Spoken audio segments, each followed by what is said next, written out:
Bab 28. Beberapa bulan sudah berlalu, keluar Haikal dan Adel pun sudah bahagia. Bahkan Pak Heru pun juga sudah bisa melupakan Bu Fatma. Dia sudah kembali ceria karena kabar kehamilan Anita istri Fajar. Sedangkan Anggi masih di penjara untuk menjalani hukumannya. Bu Wati keluar karena tak bersalah. Semua kejadian murni karena dendam Anggi. April yang pagi ini hendak bangkit untuk menyiapkan sarapan Haikal, dan anak-anaknya merasa sakit perut yang tak kunjung hilang dari semalam.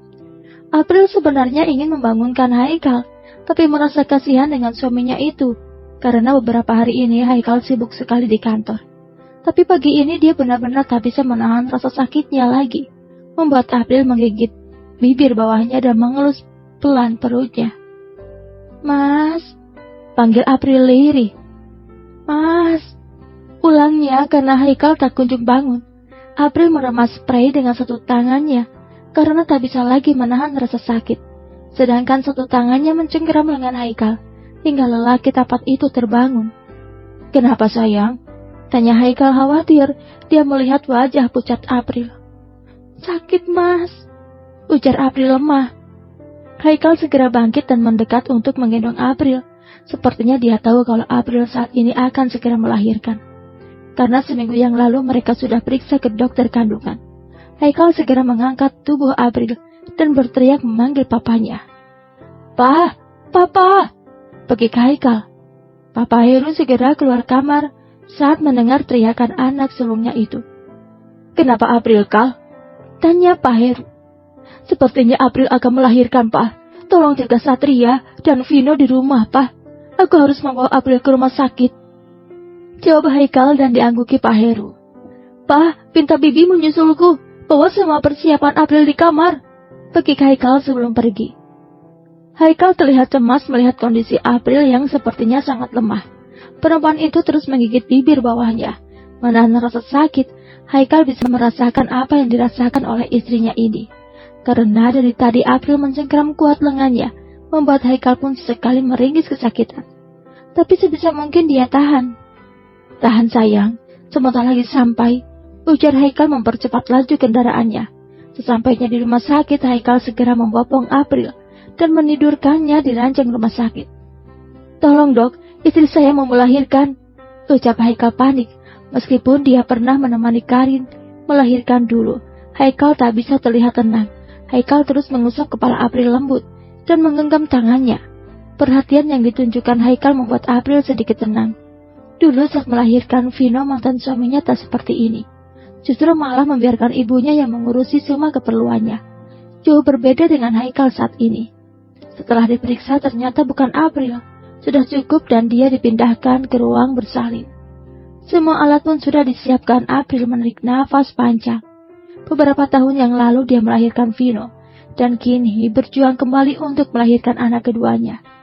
Susah cukup lama membuat April sedikit gugup dan takut.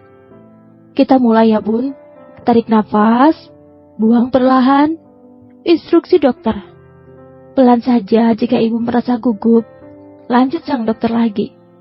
Belum membasahi tubuh April, tangan Haikal tak beranjak dari telapak tangan April. Dia terus menggenggam agar April tak merasa kesakitan sendiri. Haikal terus membisikkan kata-kata yang membuat April semangat untuk melahirkan buah hati mereka. "Pintar, sedikit lagi ya bun, kepalanya sudah kelihatan," ucap sang dokter yang terkenal ramah tersebut. "Ayo sayang, sedikit lagi," ujar Haikal tersenyum kecil, melihat April yang terus berjuang.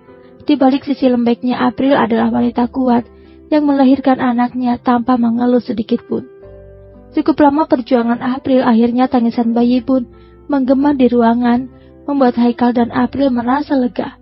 Bayi perempuan mungil putih sebagai hadiah dari Tuhan itu untuk pernikahan luar biasa ini, pikir Haikal. Haikal tak henti-hentinya berterima kasih karena sudah diberikan kepercayaan untuk memiliki anak lagi. Dari tadi dia mengusap kening April. "Terima kasih sudah mau berjuang bersamaku, sudah mau bertahan di sisiku, dan sudah mau memberikanku anak dari rahimmu," bisik Haikal. April tersenyum manis karena lengkap sudah kebahagiaannya saat ini. "Selamat sayang," ucap Adel memeluk tubuh April yang masih terbaring di ruang perawatan. Ada Satria, Vino, dan Pak Heru juga di ruangan ini. Adele baru datang bersama Demian, membawa kado besar untuk anak April dan Haikal. Terima kasih Tante, ucap April lembut. Lucunya ya, mirip wajah Haikal, ujar Adele tersenyum kecil melihat bayi mungil yang terlelap tidur di dalam box bayi yang ada di sebelah ranjang April. Iya, persis sekali dengan wajah Haikal kecil, sahut Demian tersenyum kecil. Adele dan Demian ikut bahagia dengan kelahiran anak Haikal dan April.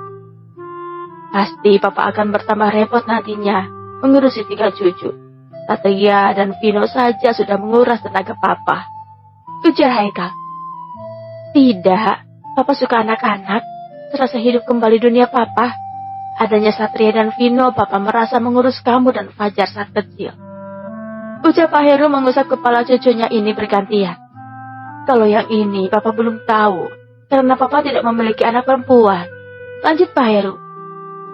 Lebih manja Mas. Bella kalau aku pulang tidak mau dilepas. Beda dengan Tama yang lebih cuek sekarang. Dia asik dengan dunianya sendiri, potong Demian. Anak perempuan memang lebih manja pada papanya sayang. Bella merasa kamu itu pelindungnya. Jadi kalau kamu pulang dia tidak mau dilepas lagi.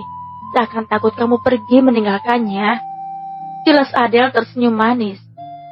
Kamu kan belum pernah punya anak perempuan, Kal.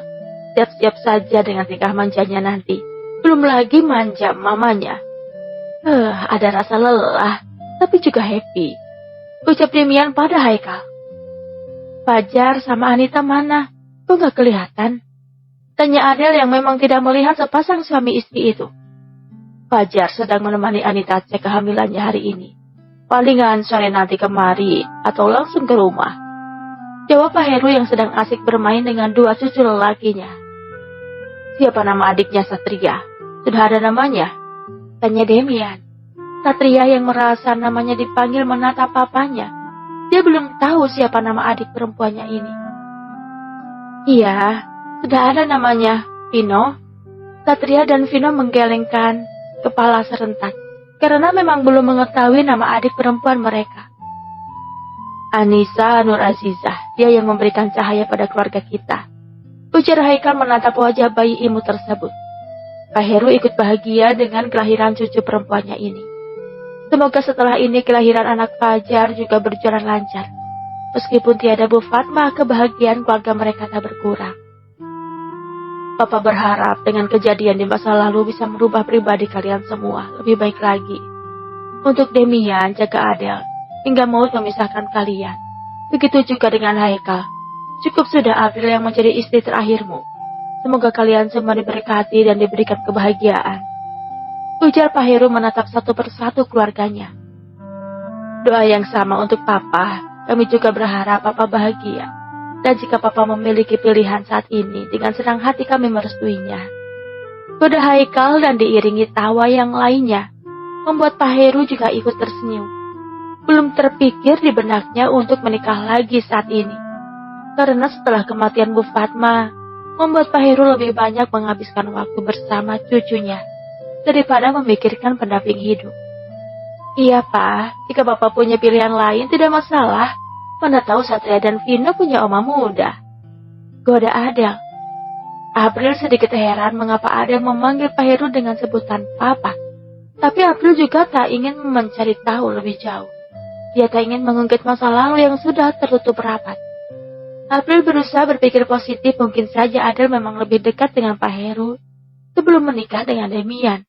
Karena keluarga Adele adalah keluarga pebisnis sama seperti sang mertua.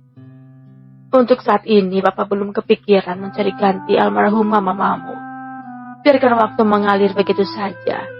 Jika memang ada jodoh nantinya, semoga Tuhan memberikan jalan yang terbaik dan dipermudah. Yang jelas, kalian semua sudah merestui Papa, jawab Pak Heru yang tidak menampik jika dirinya masih memiliki jodoh lain nantinya.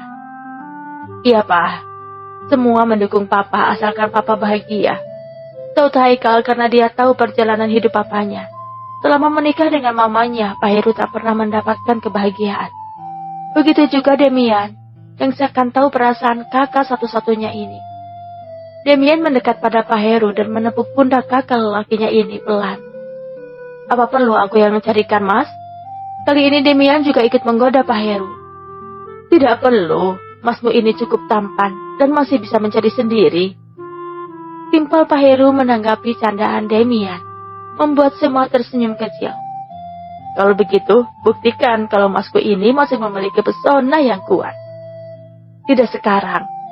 Kenapa tidak? Lampu hijau sudah didapatkan dari kami semua, benar kan kau? Tanya Demian dan diangguki Haikal setuju. Saat ini Papa ingin puas-puaskan dulu mengasuh cucu. Jika menikah nanti malah terbagi waktu. Alasan Pak Heru, padahal dia memang belum bisa melupakan Mama Haikal. Perempuan yang selalu mengaduk emosinya itu, tapi juga dirindukannya jika berjauhan. Jangan jadikan cucu alasanmu, Mas. Move on. Kamu tahu apa? Sudah, jangan urusi Masmu ini. Kamu harus belajar dari semua kejadian yang pernah terjadi dan lebih menyayangi Adel lagi. Iya, tapi kami tetap berharap yang terbaik untuk Mas. Doakan saja secepatnya ya. Jawab Pak Heru asal. Kupingnya sudah panas dengan candaan dan godaan dari adik dan anaknya sendiri. April menggelengkan kepalanya melihat keakraban keluarga suaminya ini. Tak pernah terpikirkan olehnya mendapatkan keluarga yang bahagia meskipun tidak utuh. Vino yang tidak pernah mendapatkan kasih sayang seorang kakek kini didapatkannya dari Pak Heru. Seorang mertua yang pengertian dan penyayang. Semoga keluarga ini bisa selamanya menjadi panutan. Dan dengan kehadiran anak perempuannya ini semuanya bisa akur dan bahagia. Sampai jumpa di karya berikutnya.